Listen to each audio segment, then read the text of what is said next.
जय हिंद दोस्तों। आज हम लोग सीटेट एग्जाम 2025 के लिए जो जुलाई में होने वाला है उसके लिए हम लोग सामाजिक अध्ययन एसएसटी के प्रीवियस ईयर क्वेश्चन को देखने वाले हैं। यह प्रीवियस ईयर क्वेश्चन 2023 का है दोस्तों। आप देख सकते हैं ये परीक्षा तिथि 2023 का प्रीवियस ईयर क्वेश्चन है। तो हम लोगों इसमें संपूर्ण क्वेश्चन को देखने वाले हैं। तो चलिए हम लोग देखते हैं। तो इसमें दिया गया है क्वेश्चन नंबर पहला है दोस्तों कि कुषाणों के किन निम्नलिखित शक्तिशाली केंद्रों से शासन किया था। तो कुषाणों ने किन निम्नलिखित शक्तिशाली केंद्रों से शासन किया था। ये शासन किए थे दोस्तों पेशावर और मथुरा से। कहां से शासन किए थे? पेशावर और मथुरा से कुषाण के द्वारा शासन किया गया था। ऑप्शन नंबर इसका बी वाला राइट आंसर होगा दोस्तों। इसके एक्सप्लेनेशन में दिया गया है कि कुषाणों ने पेशावर और मथुरा नामक शक्तिशाली केंद्रों से शासन किया था। कुषाण जो कि चीन की यूची जाति की एक शाखा था। कुषाण वंश की स्थापना कुजुल कनिफिसस ने किया था। कुषाण शासकों में विम कनिफिसस ने सर्वप्रथम सोने के सिक्के जारी किए थे। ये क्वेश्चन इंपॉर्टेंट है दोस्तों कि सबसे पहले सोने के सिक्के किस शासक के द्वारा जारी किया गया था। ये विम कनिफिसस के द्वारा जारी किया गया था। और अगर आपसे पूछा जाए कि कौन से वंश के द्वारा जारी किया गया था, तो ये कुषाण वंश के द्वारा जारी किया गया था। ये दो महत्वपूर्ण इसमें क्वेश्चन बन सकते हैं। फिर उसके बाद आता है इस वंश का सबसे प्रतापी शासक कनिष्क था। सम्राट कनिष्क ने पाकिस्तान के आधुनिक पेशावर को अपनी पहली राजधानी बनाया था और इसने 78 ईस्वी में शक संवत को चलवाया था। कनिष्क के द्वारा 78 ईस्वी में शक संवत भी चलवाया गया था। फिर उसके बाद आता है क्वेश्चन नंबर सेकंड है कि निम्नलिखित कथन ए बी सी को पढ़ें और सही विकल्प का इसमें चयन करना है। कौन सा विकल्प इसमें सही है question number A B C में? तो इसमें ए में दिया गया है पूरा पाषाण काल 20 लाख साल पहले से 12,000 साल पहले के दौरान माना जाता है, जो कि कथन ए इसका क्या है? सही है। ऑप्शन ए इसका सही है। फिर उसके बाद आता है बी में कहा जा रहा है कि इस काल को 3 भागों में बांटा गया है, आरंभिक काल, मध्यकाल एवं उत्तर पूर्व पाषाण काल। तो ये भी क्या है? ये भी इसमें सही है। फिर सी में कहा जा रहा है कि मानव इतिहास की लगभग 99% कहानी इसी काल के दौरान घटित हुई थी। ये भी क्या है? ये भी सही। इसमें तीनों कथन क्या है? सही है दोस्तों। इसका राइट आंसर होगा ऑप्शन नंबर इसका डी वाला राइट आंसर होगा। ए बी सी इसमें तीनों क्या थे? सही थे। फिर उसके बाद आता है इसके एक्सप्लेनेशन में दिया गया है कि पूरा पाषाण काल 20 लाख साल पहले से 12,000 साल पहले के दौरान माना जाता है। इस काल को 3 भागों में बांटा गया है, आरंभिक, मध्य एवं उत्तर पूर्व पाषाण युग। और इसी काल के भीमबेटका गुफा चित्र पूरा पाषाण कालीन के माना गया है, जो कि ये मध्य प्रदेश में स्थित है। पशुपालन का प्रारंभ भी मध्य पाषाण काल में ही हुआ है और मानव इतिहास की लगभग 99% कहानी इसी मध्य पाषाण काल के दौरान घटित हुई थी। फिर उसके बाद आता है क्वेश्चन नंबर थर्ड है। क्वेश्चन नंबर थर्ड है दोस्तों। क्वेश्चन नंबर थर्ड में कहा जा रहा है कि कथन ए और बी को पढ़े तथा सही विकल्प का इसमें चुनाव करें। इसमें दिया गया है कथन ए में कहा गया है कि मनसब मुगलों द्वारा चलाई गई एक श्रेणी व्यवस्था थी, जिसके जरिए क्या दिया जाता था? इसमें पद दिया जाता था, वेतन दिया जाता था और सैन्य उत्तरदायी निर्धारित इसमें किए जाते थे। ये तीनों चीजें जो कि मनसब मुगलों के द्वारा चलाई गई व्यवस्था में किया जाता था। फिर उसके बाद इसका ए वाला तो सही है। बी में कहा जा रहा है कि मनसबदारों की सैन्य उत्तरदायित्व का निर्धारण एक संख्या पर निर्भर था, जिसे जात कहा जाता था। ये गलत है दोस्तों। ऑप्शन नंबर इसका बी वाला गलत है, जबकि ए वाला क्या है? सही है। तो इसका राइट आंसर क्या होगा? राइट आंसर होगा दोस्तों ए सही है, परंतु बी क्या है? गलत है। ऑप्शन नंबर इसका पहला वाला ही राइट आंसर होगा। ए सही है, बी गलत है इसमें। फिर उसके बाद आता है इसके एक्सप्लेनेशन में दिया गया है कि मनसबदारी व्यवस्था एक विशिष्ट प्रशासनिक व्यवस्था थी, जिसका प्रचलन मुगल शासक अकबर ने सन 1575 ईस्वी में किया था। मनसब मुगलों द्वारा चलाई गई एक श्रेणी व्यवस्था थी, जिसके जरिए पद, वेतन और सैन्य उत्तरदायित्व निर्धारित किए जाते थे। मनसब शब्द का अर्थ है श्रेणी या पद। मनसब शब्द का अर्थ क्या है? श्रेणी या पद होता है। इस व्यवस्था के अंतर्गत 33 वर्ग आते थे। मनसब या श्रेणी व्यवस्था के अंतर्गत कितने वर्ग आते थे? तो इसमें 33 वर्ग आते थे। अकबर के शासनकाल के 40 वर्ष जात एवं सवार जैसी दोहरी व्यवस्था लागू की गई थी। इसमें मनसबदारों की सैन्य उत्तरदायित्व का निर्धारण एक निर्दिष्ट संख्या में सवार या घुड़सवार रखने की आवश्यकता थी। फिर उसके बाद आता है क्वेश्चन नंबर 4 है कि निम्नलिखित में से किस स्थान पर अशोक के अभिलेख ग्रीक और आरमाइक भाषा में पाया गया है? तो अशोक का जो अभिलेख है वह कौन से भाषा में पाया गया है, कहां से? ये कंधार से मिला है, कंधार से मिला है। ऑप्शन नंबर इसका ए वाला राइट आंसर होगा दोस्तों। इसके एक्सप्लेनेशन में दिया गया है कि कंधार नामक स्थान पर अशोक के अभिलेख ग्रीक और आरमाइक भाषाओं में पाया गया है। मास्की, गुर्जरा, नेत्तुर तथा उदयगोलम अभिलेखों का नाम अशोक मिलता है। तो ये जो कि मास्की हो गया, गुर्जरा हो गया, नेत्तुर हो गया और उदयगोलम में इसमें जो है अशोक का नाम क्या मिलता है? अशोक मिलता है। अशोक को देवनाम प्रिय तथा देवनाम प्रिय दस्सी उपाधि से संबोधित किया जाता है। नोट में कहा गया है कि सर्वप्रथम 1837 ईस्वी में जेम्स प्रिंसिप के द्वारा अशोक के अभिलेख को पढ़ने में सफलता मिली थी।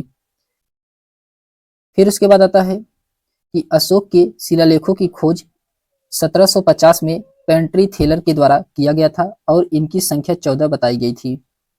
अशोक के अभिलेखों को 3 भागों में बांटा गया है। शिलालेख जो कि 14 शिलालेख हैं, स्तंभ लेख 7 हैं और गुहा लेख में, ये 3 भागों में अशोक के अभिलेख को बांटा गया है। फिर अशोक के स्तंभ लेख केवल ब्राह्मणी लिपि में लिखे गए हैं। अशोक के शिलालेख ब्राह्मणी, खरोष्टी, ग्रीक एवं आरमाइक लिपि में मिलते हैं। फिर उसके बाद आता है कि अशोक के कौशाम्बी अभिलेख को रानी का अभिलेख कहा जाता है। फिर 12वें शिलालेख में धार्मिक सहिष्णुता की नीति का उल्लेख किया गया है। 13वें शिलालेख में कलिंग युद्ध, पड़ोसी राजाओं का वर्णन एवं आवाटिक राज्यों का उल्लेख इसमें किया गया है। फिर उसके बाद आता है क्वेश्चन नंबर 5 है। क्वेश्चन नंबर 5 में कहा जा रहा है कि गोंड राज्य गढ़कंटका में 70 गांव थे, इसे उल्लेख किया गया है। तो गोंड राज्य और गढ़कंटका में 70,000 गांव थे, 70,000 गांव थे, इसे उल्लेखित किया गया है। इसे कहाँ पे उल्लेखित किया गया है? तो इसको किया गया है दोस्तों अकबरनामा में। कहाँ पे? अकबरनामा में इसका उल्लेख किया गया है। यहाँ पे 70,000 गांव थे। ऑप्शन नंबर इसका बी वाला राइट आंसर होगा। इसके एक्सप्लेनेशन में दिया गया है कि गोंड राज्य गढ़कंटका में 70,000 गांव थे, इसे अकबरनामा में उल्लेखित किया गया है। गोंड एक प्रकार की जनजाति थी जो झूम खेती करती थी। गढ़कंटका एक समृद्ध राज्य था। यहाँ के निवासी जंगली हाथियों को पकड़ करके अन्य राज्यों में निर्यात करके बहुत धन अर्जित करते थे। बुरंजी असमिया भाषा में लिखी हुई ऐतिहासिक कृतियां हैं। अहोम राज्य सभा के पुरातत्व लेखों का संकलन बुरंजी में हुआ है। फिर उसके बाद आता है क्वेश्चन नंबर 6 है कि निम्नलिखित अभिकथन ए और कारण आर पर विचार कीजिए। तो इसमें बताना है आपको कौन सा सही है। तो इसका राइट आंसर होगा दोस्तों, दिया गया है इसमें अभिकथन ए में कहा जा रहा है कि स्थानीय जनजाति लोग द्वारा पुरी यानी कि उड़ीसा के जगन्नाथ की काष्ठ प्रतिमा बनाई जाती थी, जो कि ये क्या है? सही है। अभिकथन इसका सही है। फिर उसके बाद आता है कारण आर में कहा गया है कि जगन्नाथ मूलतः एक स्थानीय देवता थे। जगन्नाथ मूलतः क्या थे? यह एक स्थानीय देवता थे जिन्हें आगे चलकर विष्णु का रूप मान लिया गया था। ये भी क्या है? ये भी इसमें सही है। कारण भी सही है और कथन भी सही है और इसका सही एक्सप्लेनेशन भी कर रहा है। तो इसलिए इसका राइट आंसर होगा ऑप्शन नंबर इसका पहला वाला राइट आंसर होगा। इसमें ए और आर दोनों सही हैं। ए की सही आर व्याख्या कर रहा है। ऑप्शन नंबर इसका ए वाला ही राइट आंसर होगा दोस्तों। फिर उसके बाद आता है क्वेश्चन नंबर, अच्छा इसके एक्सप्लेनेशन में दिया गया है कि पूरी उड़ीसा में जगन्नाथ का संप्रदाय, जगन्नाथ का शाब्दिक अर्थ है दुनिया का मालिक, जो विष्णु भगवान का पर्यायवाची है। अब तक जगन्नाथ की काष्ठ प्रतिमा स्थानीय जनजाति लोगों द्वारा बनाई जाती है, जिससे यह तात्पर्य निकलता है कि जगन्नाथ मूलतः एक स्थानीय देवता थे जिन्हें आगे चल करके विष्णु का रूप मान लिया गया। बालभद्र, सुभद्र और जगन्नाथ की लघु मूर्तियां ताम्र पत्र की पांडुलिपियों में उड़ीसा में स्थित है। फिर उसके बाद इसमें दिया गया है कि 12वीं शताब्दी में गंग वंश के एक अत्यंत प्रतापी राजा अनंत वर्मन ने पुरी में पुरुषोत्तम जगन्नाथ के लिए एक मंदिर बनवाने का निश्चय किया। उसके बाद 1230 में राजा अनभगीय तृतीय अपना राज्य पुरुषोत्तम जगन्नाथ को अर्पित कर दिया और स्वयं को जगन्नाथ का प्रतिनिधित्व घोषित किया। फिर उसके बाद क्वेश्चन नंबर 7 है दोस्तों। क्वेश्चन नंबर 7 में कहा जा रहा है कि निम्नलिखित में से कौन सा कथन बिरसा आंदोलन के विषय में सही है। आपको इसमें बताना है कौन सा कथन है जो कि बिरसा आंदोलन के विषय में सही है। क्वेश्चन नंबर 7 में तो इसमें दिया गया है, सबसे पहले पहला कथन है कि बिरसा के अनुयायियों ने लाल झंडे को बिरसा का राजकीय प्रतीक बनाया था, जो कि ये क्या है, ये गलत है। बिरसा के अनुयायियों के द्वारा लाल झंडे का प्रयोग नहीं किया गया था, जबकि इसमें सफेद झंडे का प्रयोग किया गया था, इसलिए कथन ए वाला क्या है, गलत है। फिर उसके बाद आता है कथन बी में कहा जा रहा है कि बिरसा के लोगों ने उकसाने के लिए परंपरागत प्रतीक और भाषा का इस्तेमाल किया था, ये सही है, बी वाला इसका सही है। और फिर उसके बाद आता है सी में कहा जा रहा है कि बिरसा आंदोलन आदिवासी समाज को सुधारने के विरुद्ध था, जो कि ये विरुद्ध नहीं था, विरुद्ध ये नहीं था, इसलिए ये वाला क्या भी कथन गलत हो गया, सी वाला भी गलत है इसमें।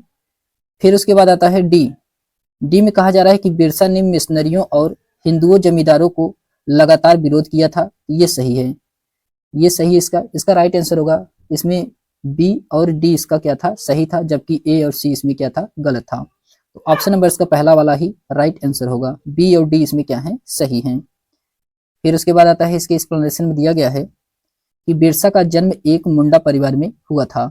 मुंडा एक जनजातीय समूह है जो छोटा नागपुर में रहता है।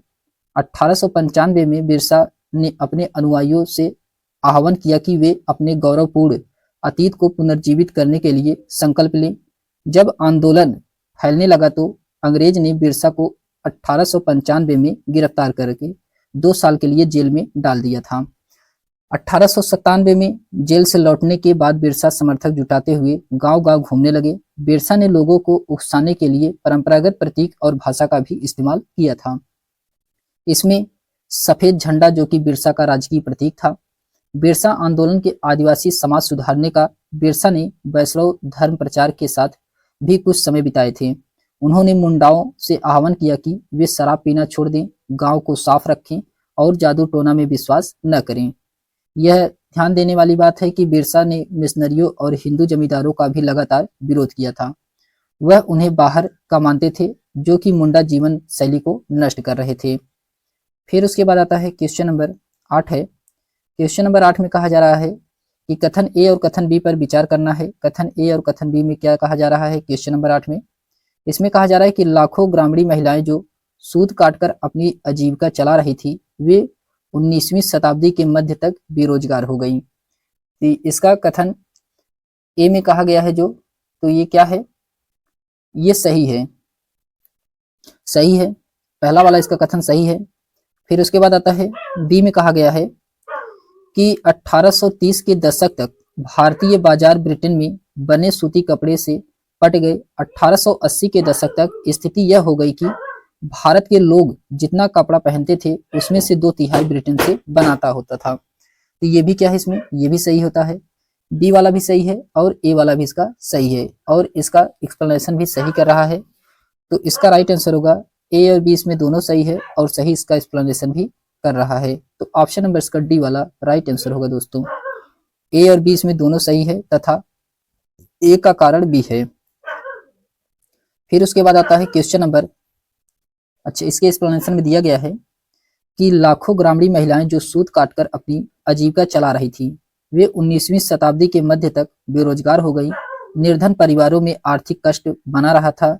कुछ संदर्भों में महिलाओं, वृद्ध लोगों और बच्चियों को भी ढंग से परिवार के उपलब्ध संसाधन तक पहुंचने से वंचित किया जाता था। 1880 के दशक तक स्थिति यह हो गई कि भारत के लोग जितना कपड़ा पहनते थे उसका 2/3 भाग ब्रिटेन से बना होता था, क्योंकि उस समय तक ब्रिटेन की एक पूंजीवादी देश था जहां भारत के ही सूती के कपड़े बने थे और ब्रांड के रूप में भारत में आते थे। फिर उसके बाद आता है क्वेश्चन नंबर 9 है। इसमें बताना है कि निम्नलिखित में से कौन सा कथन सही है। क्वेश्चन नंबर 9 बताना है कौन सा कथन सही है। तो इसमें दिया गया है दोस्तों, बताना है कौन सा कथन सही है। तो इसमें सही कथन है कि महात्मा गांधी और रविन्द्रनाथ टैगोर ने औपनिवेशिक शिक्षा का समर्थन किया था। ऑप्शन नंबर इसका बी वाला ही राइट आंसर होगा। इसमें महात्मा गांधी और रविन्द्रनाथ टैगोर के द्वारा औपनिवेशिक शिक्षा का समर्थन किया गया था। ये इसका क्या है, सही है। इसके एक्सप्लेनेशन में दिया गया है कि महात्मा गांधी और रविन्द्रनाथ टैगोर ने अपने औपनिवेशिक शिक्षा का विरोध किया। गांधी जी का मानना था कि शिक्षा केवल भारतीय भाषाओं में ही दी जानी चाहिए। उनके मुताबिक अंग्रेजों में दी जा रही शिक्षा भारतीयों का अपाहिज बना देगी। वहीं रविन्द्रनाथ टैगोर का कथन था है कि शिक्षा को सृजनात्मकता के साथ प्रकृति में साथ जोड़ना चाहिए, प्रकृति प्रवेश के साथ जोड़ना चाहिए।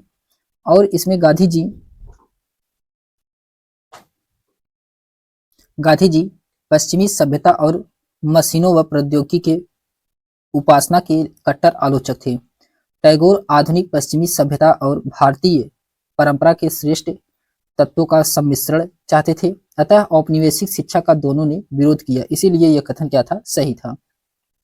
फिर क्वेश्चन नंबर 10 है दोस्तों कि प्राचीन ग्रंथों में विधवाओं को जलने की अनुमति कहीं नहीं दी गई है। तो यह कथन किस समाज सुधारक के साथ जुड़ी हुई है? यह कथन किस समाज सुधारक के साथ जुड़ा हुआ है?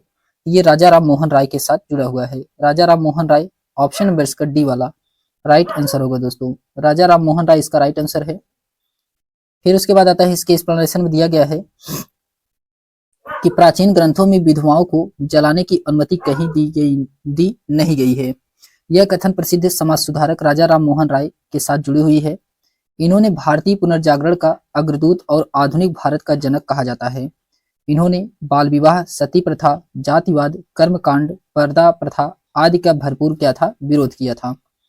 फिर उसके बाद क्वेश्चन नंबर 11 है। क्वेश्चन नंबर 11 में कहा जा रहा है कि भारत में अंग्रेजों के शासन के दौरान निम्नलिखित में से कौन से संगठन ने जाति उन्मूलन पर मुख्य ध्यान दिया था? तो जाति उन्मूलन पर किसने ध्यान दिया था? ये सत्यशोधक समाज। सत्यशोधक समाज, ऑप्शन नंबर इसका डी वाला राइट आंसर होगा। सत्यशोधक समाज के द्वारा इस पर ध्यान दिया गया था।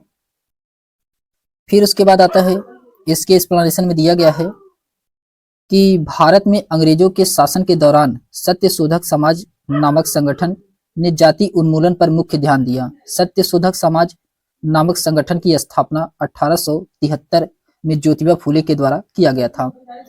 यह एक छोटे से समूह के रूप में शुरू हुआ था और इस संगठन का प्रमुख उद्देश्य शूद्र एवं अस्पृश्यता जाति के लोगों को विमुक्त कराना था। इसी समय ज्योतिबा फूले ने 1873 ईस्वी में गुलामगिरी नामक पुस्तक लिखी थी। ये इंपॉर्टेंट है दोस्तों, ये कई बार क्वेश्चन पूछा गया है कि गुलामगिरी नामक पुस्तक ये किसका है? ये ज्योतिबा फूले का है। 1873 में इसका प्रकाशन हुआ था। फिर उसके बाद आता है क्वेश्चन नंबर 12 है।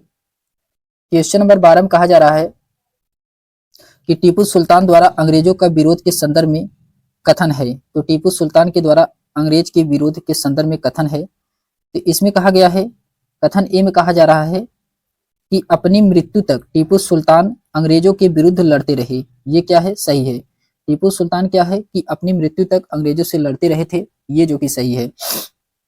कथन बी में कहा जा रहा है कि उसने अंग्रेजों की सांस्कृतिक परंपराओं का विरोध किया, ये भी इसमें सही है। दोनों इसमें कथन क्या है, सही हैं। कथन ए भी सही है और कथन बी भी इसका सही है।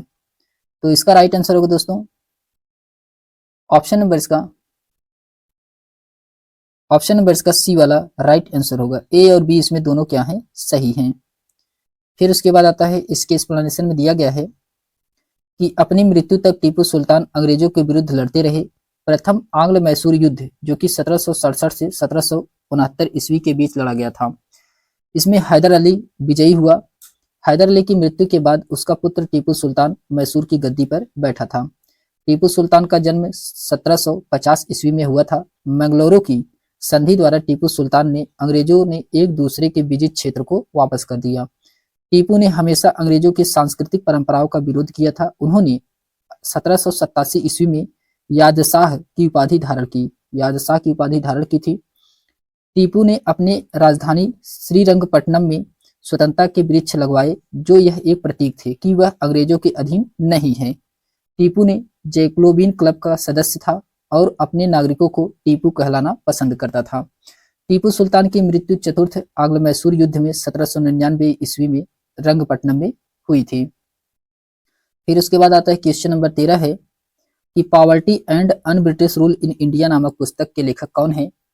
तो poverty and un British rule in India नामक पुस्तक के लेखक हैं दोस्तों दादा भाई नौरोजी। कौन है? दादा भाई नौरोजी हैं। ऑप्शन नंबर इसका डी वाला राइट आंसर होगा। इसके एक्सप्लेनेशन में दिया गया है कि poverty and un British rule in India नामक पुस्तक के लेखक दादा भाई नौरोजी थे। इन्होंने grand old man of India और भारत के औपचारिक राजदूत के रूप में भी जाना जाता है। यह एक भारतीय राजनेता थे, व्यापारी एवं विद्वान लेखक थे। यह 1892 से 1895 ईस्वी के बीच फिन्सबरी सेंट्रल का प्रतिनिधित्व करने वाले ब्रिटिश हाउस ऑफ कॉमन में लिबरल पार्टी के सदस्य थे। फिर उसके बाद क्वेश्चन नंबर 14 है कि किन किन देशों के राजनेता गुट निरपेक्ष आंदोलन का हिस्सा थे। तो ये कौन कौन से देश के थे जो कि गुट निरपेक्ष आंदोलन के हिस्सा थे? इसमें भारत था, यूगोस्लाविया था, इंडोनेशिया था, घना और मिस्र, ये देश जो कि गुट निरपेक्ष के आंदोलन का हिस्सा थे। ऑप्शन नंबर इसका पहला वाला राइट आंसर होगा। फिर उसके बाद आता है क्वेश्चन नंबर, अच्छा इसके एक्सप्लेनेशन में दिया गया है दोस्तों कि भारत, इंडोनेशिया और यूगोस्लाविया, घना, मिस्र, इन सभी देशों ने राजनेता जो कि गुट निरपेक्ष आंदोलन के हिस्सा थे। गुट निरपेक्ष आंदोलन की स्थापना औपनिवेशिक व्यवस्था के पतन के दौरान हुई थी। यह दौर था जब एक नए नए देश औपनिवेशिक गुलामी से आजाद हो रहे थे। सितंबर 1961 में यूगोस्लाविया के बेलग्रेड में गुट निरपेक्ष आंदोलन का पहला शिखर सम्मेलन आयोजित किया गया था और इसमें कुल 25 देश के प्रतिनिधियों ने हिस्सा लिया था। इसमें कितने देश थे? इसमें कुल 25 देशों के द्वारा हिस्सा लिया गया था। फिर उसके बाद आता है दोस्तों क्वेश्चन नंबर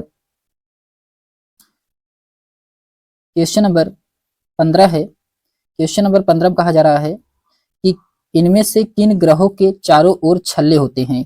तो कौन से ग्रह के चारों ओर छल्ले होते हैं? ये बृहस्पति ग्रह के चारों ओर छल्ला होता है, शनि के चारों ओर छल्ला होता है और यूरेनस के ओर होता है नेपच्यून।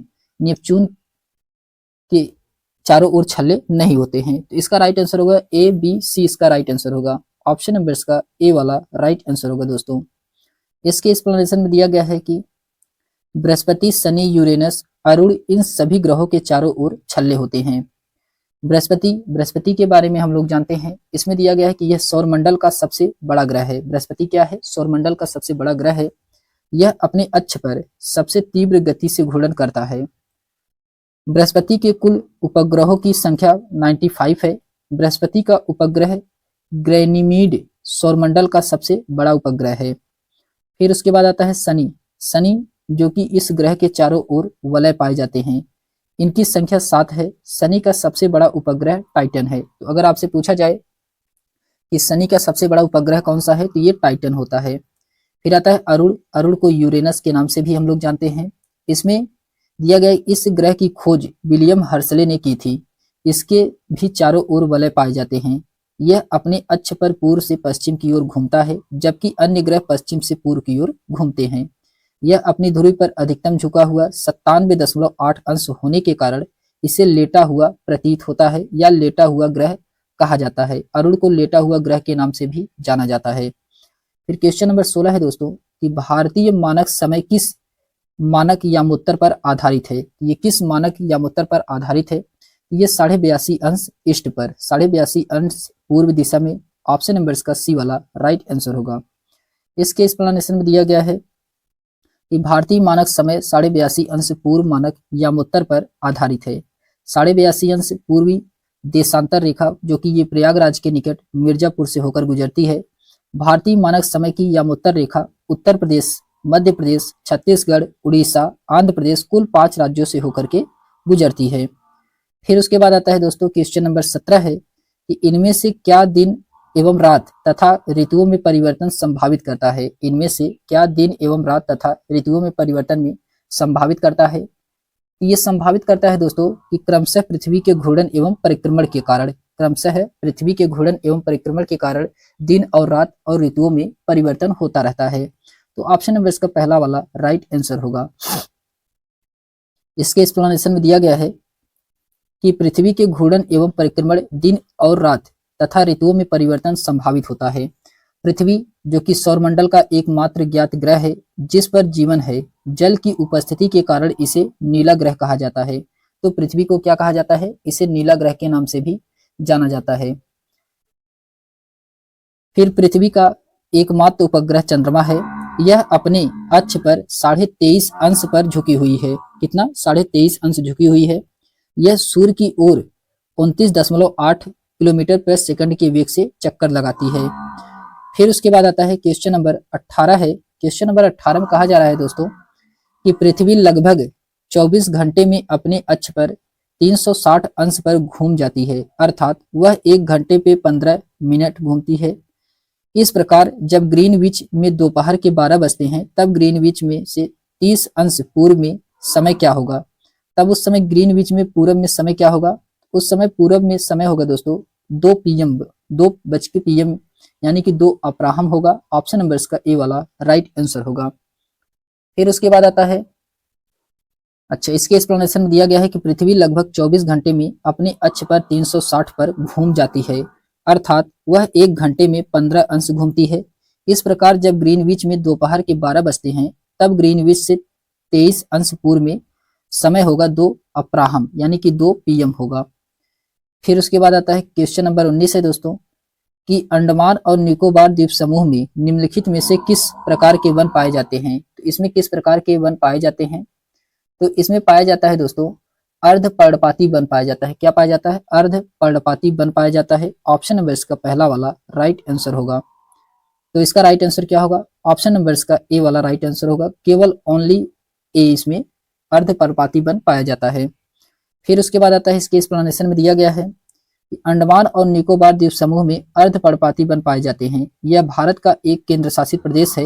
यह बंगाल की खाड़ी के दक्षिण में हिंद महासागर में स्थित है। यह कई छोटे बड़े द्वीपों से मिल करके बना है। इसकी राजधानी पोर्ट ब्लेयर है। तो राजधानी क्या है इसकी? पोर्ट ब्लेयर इसकी राजधानी है। फिर उसके बाद आता है क्वेश्चन नंबर 20 है। क्वेश्चन नंबर 20 में कहा जा रहा है कि कथन ए दिया गया है और कारण आर दिया गया है। कथन ए में कहा जा रहा है कि ग्रेनाइट ठोस चट्टान तथा ब्लीडिंग बनाने, सजावटी व सिलबट्टे के तौर पर प्रयोग में लाई जाती है, जो कि सही है। ग्रेनाइट जो कि ठोस चट्टान है, इसे बिल्डिंग बनाने, सजावटी व सिलबट्टे के तौर पर प्रयोग में लाया जाता है, सही है। कारण आर में कहा जा रहा है कि पृथ्वी की भूपर्पट्टी के बहुत नीचे धीरे धीरे ठंडा होने के कारण ये बड़े दाने का रूप ले लेती है। ये भी क्या है? सही है। इसमें कारण भी सही है और कथन भी सही है। इसका सही एक्सप्लेनेशन भी कर रहा है। तो इसलिए इसका राइट आंसर क्या होगा? इसका राइट आंसर होगा दोस्तों ऑप्शन नंबर इसका पहला वाला ही राइट आंसर होगा। ए और आर दोनों सही हैं, सही व्याख्या भी कर रहा है इसका। फिर उसके बाद आता है क्वेश्चन नंबर, अच्छा इसके एक्सप्लेनेशन में दिया गया है, इसके एक्सप्लेनेशन में दिया गया है कि ग्रेनाइट जो कि ठोस चट्टानें हैं तथा बिल्डिंग बनाने में, सजावटी व सिलबट्टे के तौर पर प्रयोग में लाई जाती है। ग्रेनाइट मणिभई दानेदार शिला है जिसका प्रमुख अवयव स्टाफिक होता है। ग्रेनाइट भी पृथ्वी के प्रत्येक भाग में पाया जाता है। भारत में यह प्रचुरता से मिलता है। तमिलनाडु के तंजाउर नगर में स्थित बृहदेश्वर मंदिर विश्व का जो पहला ऐसा मंदिर है जो ग्रेनाइट पत्थर से बना है। पृथ्वी की भूपृष्ठ पे बहुत ही धीरे धीरे ठंडा होने के कारण ये बड़े दाने के रूप ले लेता है। फिर उसके बाद आता है क्वेश्चन नंबर 21 है। क्वेश्चन नंबर 21 है कि पवनों के बारे में दिए गए कथन को पढ़िए तथा सही विकल्प का इसमें चयन कीजिए। तो पवन के बारे में आपको पढ़ना है और सही विकल्प का चयन करना है। तो इसमें दिया गया है, पहला है कथन ए में कहा जा रहा है कि मानसूनी पवने मौसमी पवनों का उदाहरण है, जो कि ये क्या है? सही है, सही दोस्तों। फिर उसके बाद आता है बी में कहा जा रहा है कि मौसमी पवने वर्ष भर लगातार निश्चित दिशा में चलती रहती हैं, ये गलत है। फिर सी में कहा जा रहा है कि स्थल व समुद्र समीर अस्थाई पवनों के उदाहरण है, ये भी इसमें क्या है? गलत है। इसमें केवल ए वाला ही सही था, बी सी इसमें क्या था? गलत था। तो इसका राइट आंसर होगा दोस्तों ऑप्शन नंबर इसका ए वाला राइट आंसर होगा। केवल इसमें ए वाला क्या था, सही था। फिर उसके बाद आता है इसके एक्सप्लेनेशन में दिया गया है कि पवनें 3 प्रकार की होती हैं, प्रचलित पवन, मौसमी पवन और अस्थायी पवन। मौसमी पवन वह पवन है जिसकी प्रवाहित होने की दिशा समय या मौसम के अनुसार परिवर्तित हो जाती है। स्थल व समुद्री मानसूनी पवनें मौसमी पवनों के उदाहरण है। फिर उसके बाद आता है क्वेश्चन नंबर 22 है। क्वेश्चन नंबर 22 में कहा जा रहा है कि संघनन के संदर्भ में निम्नलिखित कथनों को पढ़िए। संघनन के संदर्भ में निम्नलिखित कथनों को पढ़िए। आपको इसमें बताना है कौन सा कथन सही है। तो इसमें दिया गया है, पहला है कि जलवाष्प संघनित होकर ठंडा होकर जल की बूंद बनते हैं, जो कि सही है। जलवाष्प संघनित होकर के ठंडा होकर के जल की बूंद बनते हैं, ये सही है। बी में कहा जा रहा है कि जब जल की ये बूंदें इतनी भारी हो जाती हैं कि वायु में तैर न सके तब ये वर्षण के रूप में नीचे आ जाती हैं, तो ये भी सही है। फिर उसके बाद सी में कहा जा रहा है कि आकाश में उड़ते हुए जेट हवाई जहाज अपने पीछे पद चिन्ह छोड़ जाते हैं क्योंकि इंजनों से निकली नमी संघनित हो जाती है, ये भी इसमें सही है। इसमें तीनों कथन क्या था, सही था। तीनों कथन इसमें सही था, तो इसलिए इसका राइट आंसर होगा दोस्तों, इसमें तीनों कथन सही है, इसलिए इसका राइट आंसर होगा ऑप्शन नंबर इसका डी वाला राइट आंसर होगा। ए बी सी इसमें क्या है, सभी सही है। फिर उसके बाद आता है इसके एक्सप्लेनेशन में दिया गया है कि गैस से द्रव बनाने की परिघटना को सघन कहते हैं। सघन तब होता है जब ओसांक हिमांक बिंदु से कम या ज्यादा रहता है। जलवाष्प संघनित होकर ठंडा होकर जल की बूंदें बनाते हैं। यह प्रक्रिया वाष्पन के विपरीत है। ये प्रायः जल चक्र के संदर्भ में ही इसका प्रयोग होता है। वर्ष भर एक प्रकार का सघन है। आकाश में उड़ता हुआ एक जेट हवाई जहाज अपने पीछे पदचिन्ह क्यों छोड़ता है, क्योंकि इंजन से जो निकली नमी संघनित हो जाती है, इसीलिए। फिर क्वेश्चन नंबर 23 है कि तिब्बती एंटीलोप का शिकार के ऊन सहतूत के लिए किया जाता है, क्योंकि किया जाता है, तो इसलिए किया जाता है दोस्तों क्योंकि इसमें क्या होता है, इसमें यह वजन में हल्का होता है, जो कि सही है। यह वजन में हल्का होता है, सही है। यह अत्यधिक गर्म होता है, ये भी सही है, अत्यधिक गर्म होता है। और सिम कहा जा रहा है यह जानवर बहुत अधिक संख्या में पाया जाता है, ये गलत है दोस्तों। ये जानवर बहुत अधिक संख्या में नहीं पाए जाते हैं, जबकि ए और बी इसका क्या था, सही था। तो इस हिसाब से इसका राइट आंसर होगा दोस्तों ऑप्शन नंबर इसका पहला वाला राइट आंसर होगा। ए और बी इसमें क्या है, सही है। फिर उसके बाद आता है इसके एक्सप्लेनेशन में दिया गया है कि तिब्बती एंटीलोप का शिकार इसके ऊन सहतूत के लिए किया जाता है, क्योंकि यह वजन में हल्का होता है तथा यह अत्यधिक गर्म भी होता है। यह पूर्वोत्तर तिब्बती पठार में पाए जाते हैं। इनका शिकार इनके बेहद गर्म और नरम तथा हल्के अंडरफर के लिए किया जाता है, जो आमतौर पर मृत्यु के बाद प्राप्त होता है। सहतूस साल पारंपरिक रूप से भारत में शादी के तोहफे के रूप में दिए जाते हैं तथा एक साल बनाने के लिए 3 से 5 तिब्बती एंटीलोप का अंडर का प्रयोग होता है। फिर उसके बाद आता है क्वेश्चन नंबर 24 है कि नीचे दिए गए कथन ए और बी पर विचार करें। आपको इसमें कथन ए और बी पर विचार करके बताना है कौन सा इसमें सही है। तो इसमें दिया गया है, पहला है कि नवीनीकरण संसाधन असीमित होते हैं और इन पर मानवीय क्रियाओं का प्रभाव नहीं होता है, ये गलत है दोस्तों। इन पर मानवीय क्रियाओं का प्रभाव पड़ता है, इसीलिए ये गलत हो गया। ऑप्शन नंबर इसका पहला वाला गलत है। बी में कहा जा रहा है कि अनवीनीकरण संसाधन की तुलना में नवीनीकरण संसाधन जल्दी पुनः पूरित हो जाते हैं, ये सही है। ए वाला इसका गलत है, जबकि बी वाला इसमें क्या था, सही था। तो इसका राइट आंसर होगा दोस्तों ऑप्शन नंबर इसका डी वाला राइट आंसर है। ए गलत है इसमें, लेकिन बी वाला क्या है, सही है। फिर उसके बाद आता है क्वेश्चन नंबर, अच्छा इसके एक्सप्लेनेशन में दिया गया होगा, इसके एक्सप्लेनेशन दिया गया है कि नवीनीकरण संसाधन में संसाधन है जिसे एक बार उपयोग करने के बाद फिर से पुनः स्थापित किया जा सकता है तथा पुनः उपयोग में लाया जा सकता है।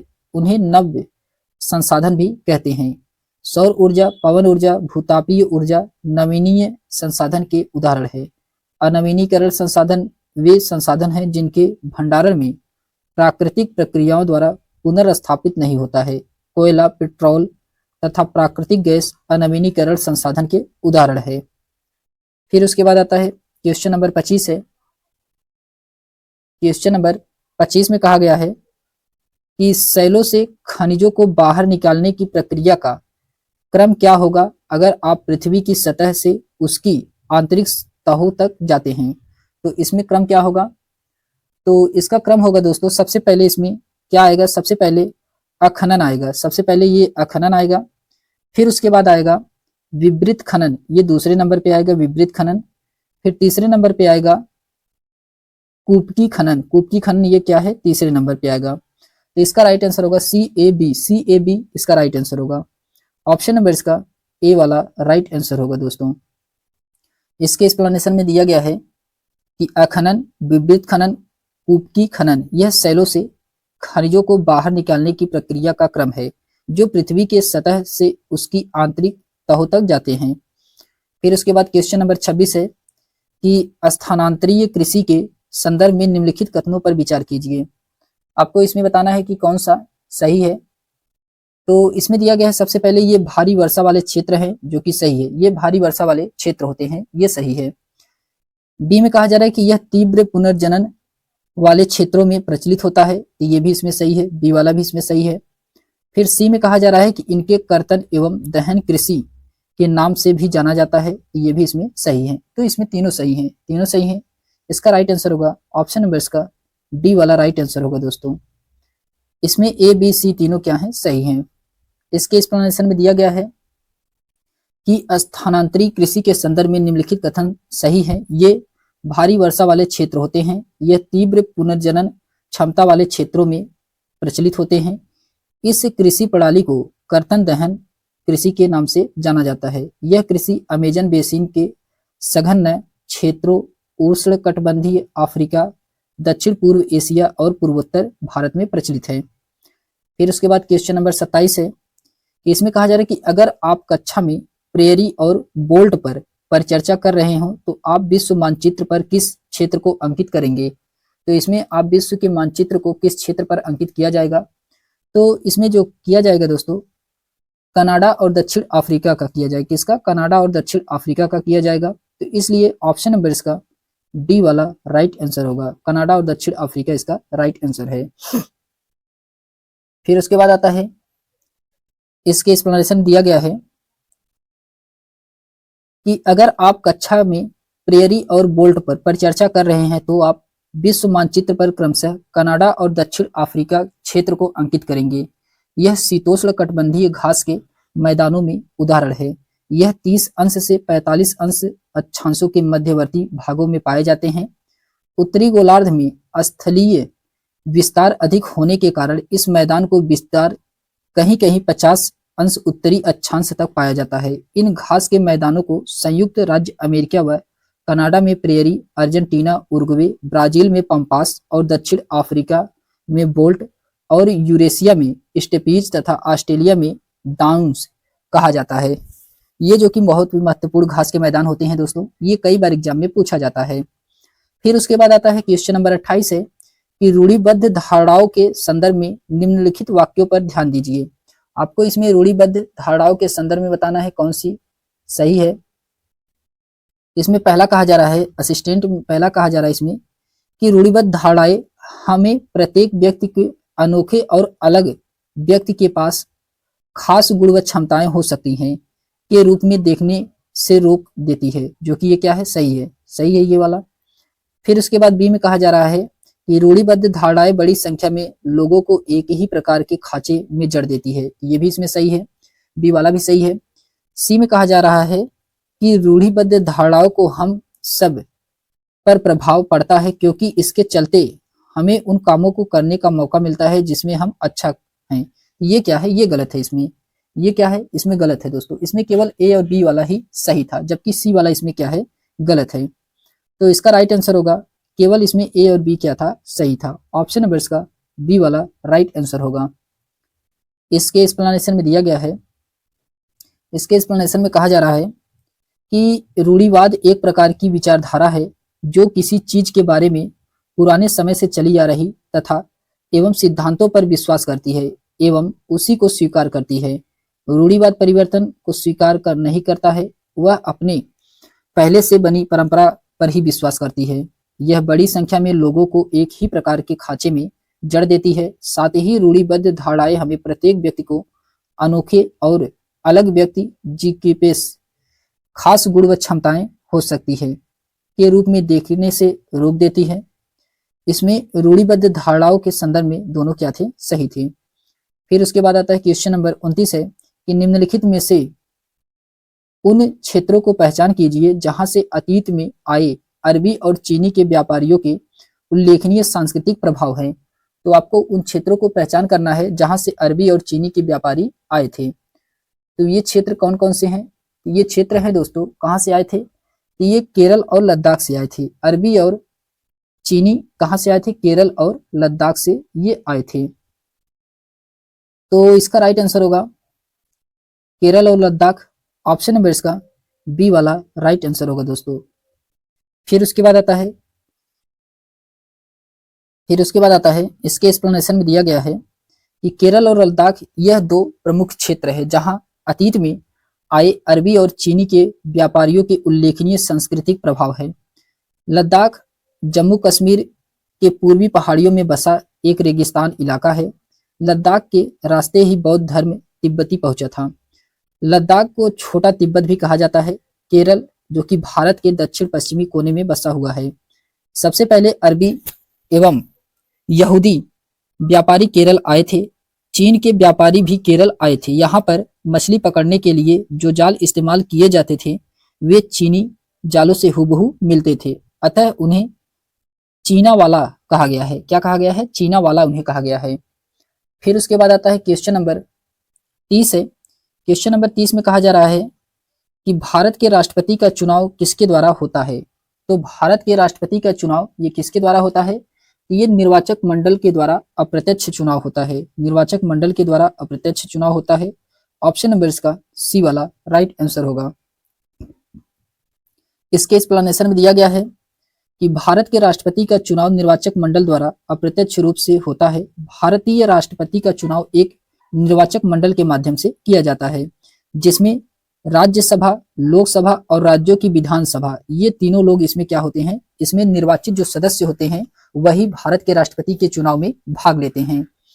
यह आयोजन भारतीय चुनाव आयोग द्वारा इलेक्शन कमीशन के द्वारा किया जाता है। निर्वाचक मंडल संसद के उच्च एवं निम्न सदन यानी कि राज्यसभा और लोकसभा के सांसदों के सभी निर्वाचित सदस्यों एवं राज्य व केंद्र शासित प्रदेशों के दिल्ली और पांडुचेरी की विधानसभाओं के निर्वाचित सदस्य इसमें क्या होते हैं? भाग लेते हैं। अनुच्छेद 54 में राष्ट्रपति का चुनाव है और अनुच्छेद 55 में राष्ट्रपति के चुनाव की प्रक्रिया को दिया गया है। फिर उसके बाद आता है क्वेश्चन नंबर 31 है। क्वेश्चन नंबर 31 में कहा जा रहा है दोस्तों, इसमें कहा जा रहा है कि हमारा संविधान यह सुनिश्चित करता है कि शासन की व्यवस्था केवल कुछ विशेषाधिकृत लोगों को सम्मिलित नहीं की करती जो सभी के लिए निर्णय ले। यह सरकार के विभिन्न स्तर हैं जो संविधान से ही अपनी ताकत और अधिकार प्राप्त करते हैं। तो ये क्या होता है? यह भारतीय संविधान के निम्नलिखित विशेषताओं की व्याख्या करता है। तो किसकी यह व्याख्या कर रहा है? ये व्याख्या कर रहा है संघवाद की। संघवाद की व्याख्या कर रहा है। ऑप्शन नंबर इसका ए वाला राइट आंसर होगा दोस्तों। फिर उसके बाद आता है इसके एक्सप्लेनेशन में दिया गया है कि हमारा संविधान यह सुनिश्चित करता है कि शासन की व्यवस्था केवल कुछ विशेषाधिकृत लोगों को सम्मिलित नहीं करती है जो कि सभी के लिए निर्णय ले। यहाँ सरकार के विभिन्न स्तर हैं जो संविधान से ही अपनी ताकत और अधिकार प्राप्त करते हैं। यह संविधान के संघवाद की विशेषता की व्याख्या करता है। संघवाद यानी कि फेडरलिज्म मूल रूप से एक द्वैध सरकार प्रणाली डुअल गवर्नमेंट सिस्टम है जिसे एक केंद्र और कई राज्य सम्मिलित होते हैं। संघवाद संविधान की मूल संरचना के स्तंभों में से एक है। जैसा कि सर्वोच्च न्यायालय में SR बोम्बई बनाम भारत संघ मामले में दोहराया था कि राज्य संघ के महज उपांग नहीं है और राज्य और संघ यह सुनिश्चित करना चाहिए कि राज्यों की शक्तियों को कुचला नहीं जाएगा। फिर उसके बाद आता है कि संघीय सिद्धांतकार केसी वीयर के अनुसार भारतीय संविधान की प्रकृति अर्ध संघीय है यानी कि क्वासी फेडरल है। क्वासी फेडरल है, ये केसी वीयर के द्वारा कहा गया है। फिर उसके बाद क्वेश्चन नंबर 32 है। इसमें कहा जा रहा है क्वेश्चन नंबर 32 में कि इनमें से कौन सी स्थिति भारत के एक शहर में आए प्रवासी मजदूर की अवस्था को सबसे करीब दर्शाती है? तो इसमें से कौन है? यह है दोस्तों, इसमें से कि राजन एक ठेले पर एक दिन में सामान बेचता है और रात होने पर उसी में सो जाता है। ये है ऑप्शन नंबर इसका बी वाला राइट आंसर होगा। फिर उसके बाद आता है, इसके एक्सप्लेनेशन में दिया गया है कि राजन एक ठेले पर दिन में सामान बेचता है और रात होने पर उसी में सो जाता है। यह स्थिति भारत के एक शहर में आए अप्रवासी मजदूर की व्यवस्था को सबसे करीब से दर्शाती है। अपने मूल निवास स्थान दूर तारांकिक अथवा अंतर्राष्ट्रीय सीमाओं के पार लोगों की आवाजाही को प्रवसन कहते हैं। अंतर्राष्ट्रीय प्रवासी श्रमिक अधिनियम 1989 में प्रवासी श्रमिकों की नियुक्ति करने वाले प्रतिष्ठानों का पंजीकृत होना अनिवार्य किया गया है। फिर उसके बाद क्वेश्चन नंबर 33 है। क्वेश्चन नंबर 33 है कि दादन व्यवस्था के संदर्भ में निम्नलिखित कथनों पर विचार कीजिए। आपको इसमें दादन व्यवस्था के संदर्भ में निम्नलिखित कथनों पर विचार करना है। पहला कथन में दिया गया है कि यह व्यवस्था भारत में बड़े उद्योगों में प्रचलित है, जो कि ये गलत है। बड़े उद्योगों में नहीं बल्कि ये छोटे उद्योगों में प्रचलित है, तो इसलिए ऑप्शन नंबर इसका पहला वाला क्या है, गलत है। फिर उसके बाद आता है बी में कहा जा रहा है कि इसमें व्यापारी कच्चा माल देता है और उसे तैयार माल प्राप्त होता है। ये सही है, बी वाला इसका क्या है, सही है। फिर उसके बाद आता है दोस्तों सी में कहा जा रहा है कि इनमें बुनकर अधिकतर अपने घर या कार्यशाला में कार्य करते हैं, तो ये भी इसमें सही है। तो इसमें बी और सी सही है, जबकि ए वाला इसमें क्या था, गलत था। तो इसका राइट आंसर होगा बी और सी, ऑप्शन नंबर इसका सी वाला राइट आंसर होगा। फिर उसके बाद आता है, इसके एक्सप्लेनेशन में दिया गया है कि दादन व्यवस्था में बुनकरों और व्यापारियों के बीच एक तादात्म्य संबंध स्थापित होता है, जिसमें व्यापारी कच्चा माल देता है और उसे तैयार माल प्राप्त होता है। यह दादन व्यवस्था भारत के अधिकांश क्षेत्रों में बुनाई उद्योग में प्रचलित है। इसमें बुनकर अधिकतर अपने घर या कार्यशाला में कार्य करते हैं। फिर उसके बाद आता है क्वेश्चन नंबर 34 है कि एक विरोध प्रदर्शन के दौरान पुलिस द्वारा हेक्टेयर पीटरसन की हत्या की घटना किस ऐतिहासिक संघर्ष से जुड़ी हुई है। ये कौन से ऐतिहासिक संघर्ष से जुड़ी हुई थी? ये जुड़ा हुआ था दोस्तों कि दक्षिण अफ्रीका में रंगभेद नीति के खिलाफ संघर्ष। दक्षिण अफ्रीका में रंगभेद नीति के खिलाफ संघर्ष, ऑप्शन नंबर इसका सी वाला राइट आंसर होगा। इसके एक्सप्लेनेशन में दिया गया है कि एक विरोध प्रदर्शन के दौरान पुलिस द्वारा हेक्टेयर पीटरसन की हत्या की घटना दक्षिण अफ्रीका में रंगभेद नीति के खिलाफ संघर्ष से जुड़ी हुई है। रंगभेद प्रणाली ने लोगों को उनकी त्वचा के रंग के आधार पर विभाजित करने का कार्य किया। इसी रंगभेद प्रणाली के कारण ही अश्वेत लोगों को मदद के अधिकार से वंचित रखा गया। रंगभेद व्यवस्था उपनिवेशिक और जाति के चरम को दर्शाता है। रंगभेद के खिलाफ लंबे संघर्ष के बाद वर्ष 1994 में दक्षिण अफ्रीका ने आखिरकार स्वतंत्रता प्राप्त की और एक नए संविधान का निर्माण किया। रंगभेद प्रतिबंध लगा दिया गया। इसी नए निर्मित संविधान में सभी को समान अधिकार दिए गए हैं। फिर उसके बाद क्वेश्चन नंबर 35 है कि हिंदू उत्तराधिकार अधिनियम धारा 2005 निम्नलिखित में से किस कारण हेतु लैंगिक समानता की ओर एक कदम है। ये लैंगिक समानता की ओर एक कदम है। यह है दोस्तों, यह है कि यह बेटियों को पिता की संपत्ति पर अधिकार दिलाता है। यह बेटियों के पिता की संपत्ति पर अधिकार दिलाता है। ऑप्शन नंबर इसका बी वाला राइट आंसर होगा। इसके एक्सप्लेनेशन में दिया गया है कि हिंदू उत्तराधिकारी अधिनियम धारा 2005 के अनुसार यह बेटियों को पिता की संपत्ति पर अधिकार दिलाता है। सितंबर 2005 में 1956 के अधिनियम में संशोधित के बाद 2005 से महिलाओं को संपत्ति विभाजन के लिए साहदायिक के रूप में मान्यता दी गई है। इस अधिनियम की धारा 6 में संशोधित किया गया है ताकि यह साहदायक की पुत्री को भी जन्म से साहदायिक बनाया जा सके तथा यह लैंगिक समानता की ओर एक महत्वपूर्ण कदम है। फिर उसके बाद आता है क्वेश्चन नंबर 36 है कि भारतीय के दिन को याद करने के लिए गणतंत्रता दिवस मनाया जाता है। तो भारतीय किस दिन याद करने के लिए गणतंत्र दिवस मनाते हैं? ये संविधान के लागू होने के दिन, संविधान इसी दिन लागू हुआ था। ऑप्शन नंबर इसका सी वाला राइट आंसर होगा। फिर उसके बाद आता है, इसके एक्सप्लेनेशन दिया गया है कि भारतीय संविधान के लागू होने के दिन को याद करने के लिए गणतंत्र दिवस मनाते हैं। भारतीय संविधान की मूल संरचना भारत सरकार अधिनियम 1935 पर आधारित है। भारत का संविधान 26 नवंबर 1949 को औपचारिक रूप से अंगीकृत किया गया तथा 26 जनवरी 1950 को भारतीय संविधान पूर्ण रूप से लागू था। तब से 26 जनवरी के दिन प्रतिवर्ष गणतंत्र दिवस के रूप में मनाया जाता है। फिर उसके बाद क्वेश्चन नंबर 37 है। क्वेश्चन नंबर 37 में कहा जा रहा है कि राम्या एक बेकरी में सहयोग कर्मी के रूप में काम करती है। उसके मालिक का महंगा मोबाइल फोन चुराने के झूठे आरोप में अभियुक्ति बनाया जाता है, परंतु वह अपनी खराब आर्थिक स्थिति के चलते अपने बचाव के लिए वकील नहीं कर पाती है। तो उसके केस का प्रतिनिधित्व करने के लिए भारतीय संविधान के किस अनुच्छेद के अनुसार राज्य द्वारा वकील दिया जाएगा? ये कौन से अनुच्छेद के तहत राज्य के द्वारा वकील दिया जाएगा? ये अनुच्छेद होगा दोस्तों 39A। अनुच्छेद 39A के द्वारा इसे वकील दिया जाएगा, जो कि ये सरकारी वकील कहते हैं इसे। ऑप्शन नंबर इसका बी वाला राइट आंसर होगा। फिर उसके बाद आता है, इसके एक्सप्लेनेशन में दिया गया है, इसके एक्सप्लेनेशन में कहा गया है दोस्तों कि भारत के संविधान के भाग 4 अनुच्छेद 36 से 51 में राज्यों के नीति निर्देशक सिद्धांत यानी कि डीपीएसपी में शामिल है। यह आयरलैंड के संविधान से लिया गया है डीपीएसपी।